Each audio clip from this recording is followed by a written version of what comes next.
യെശയ്യാ പ്രവാചകന്റെ പുസ്തകം 9-ാം അധ്യായം 6-7 തിരുവചനങ്ങൾ. എന്തെന്നാൽ നമുക്കൊരു ശിശു ജനിച്ചിരിക്കുന്നു, നമുക്ക് ഒരു പുത്രൻ നൽകപ്പെട്ടിരിക്കുന്നു, ആധിപത്യം അവന്റെ ചുമലിലായിരിക്കും. വിസ്മയനീയനായ ഉപദേഷ്ടാവ്, ശക്തനായ ദൈവം, നിത്യനായ പിതാവ്, സമാധാനത്തിന്റെ രാജാവ് എന്നവൻ വിളിക്കപ്പെടും.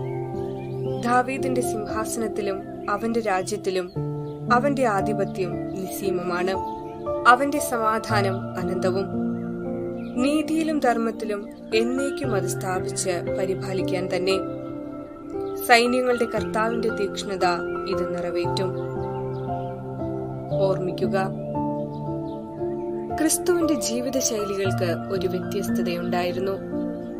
കിരീടമോ ചെങ്കോലോ ഇല്ലാതെ, കൈക്കരുത്തോ ആയുധസേനകളോ ഇല്ലാതെ ജനഹൃദയങ്ങളെ കീഴടക്കുവാൻ ക്രിസ്തുവിന് സാധിച്ചുവെങ്കിൽ അതിനു പിന്നിലൊരു വലിയ സ്നേഹവിപ്ലവത്തിന്റെ കഥയുണ്ട്.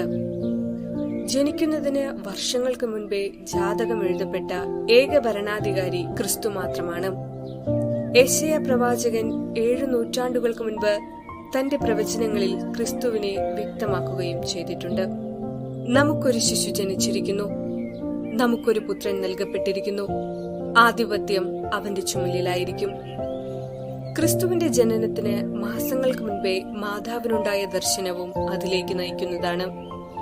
കർത്താവിന്റെ ദൂതൻ സ്വപ്നത്തിൽ പ്രത്യക്ഷപ്പെട്ട് ഇപ്രകാരം പറഞ്ഞു: മറിയമേ, നീ ഭയപ്പെടേണ്ട, ദൈവസന്നിധിയിൽ നീ കൃപ കണ്ടെത്തിയിരിക്കുന്നു. നീ ഗർഭം ധരിച്ച് ഒരു പുത്രനെ പ്രസവിക്കും, നീ അവന് യേശു എന്ന് പേരിടണം. ദൈവസന്നിധിയിൽ കൃപ കണ്ടെത്തുവാൻ കഴിയുക എന്നതാണ് ഏറ്റവും ശ്രേഷ്ഠമായ അനുഭവം. ക്രിസ്തുവിന്റെ രാജകീയ സ്വഭാവം ഗ്രഹിക്കുവാൻ സാധാരണ ബുദ്ധിക്കാകണമെന്നില്ല. പടയോട്ടമോ പടക്കുതിരയോ ഇല്ലാതെ കീഴടക്കുന്നതിൽ നിന്നും കീഴടങ്ങുന്നതിലേക്ക് സ്വയം മാറി. യേശു പറഞ്ഞു: എന്റെ രാജ്യം ഐഹികമല്ല. ആയിരുന്നെങ്കിൽ ഞാൻ യഹൂദർക്ക് ഏൽപ്പിക്കപ്പെടാതിരിക്കാൻ എന്റെ സേവകർ പോരാടുമായിരുന്നു. ഈശോ പോരാടുന്നത് നമുക്ക് വേണ്ടിയാണ്. നമ്മുടെ വിജയമാണ് അവിടുത്തെ സന്തോഷം, നമ്മുടെ പരാജയം അവിടുത്തെ ദുഃഖവും.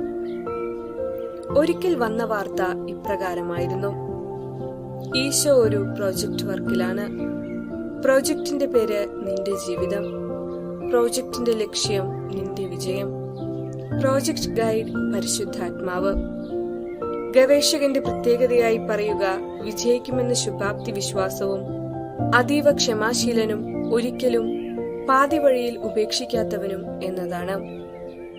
ദൈവരാജ്യം ഭൂമിയിൽ സ്ഥാപിക്കുവാനാണ് അവിടുന്ന് മനുഷ്യനായി ഭൂമിയിൽ പിറന്നത്. നമ്മുടെ രാജ്യം ദൈവരാജ്യമാക്കി മാറുവാൻ നമുക്ക് അവനോടൊപ്പം ചേരാം.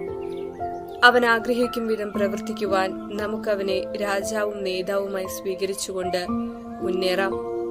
അതിനായി എല്ലാവർക്കും ഇടവരട്ടെ എന്ന് പ്രാർത്ഥിക്കാം.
राजाधिराज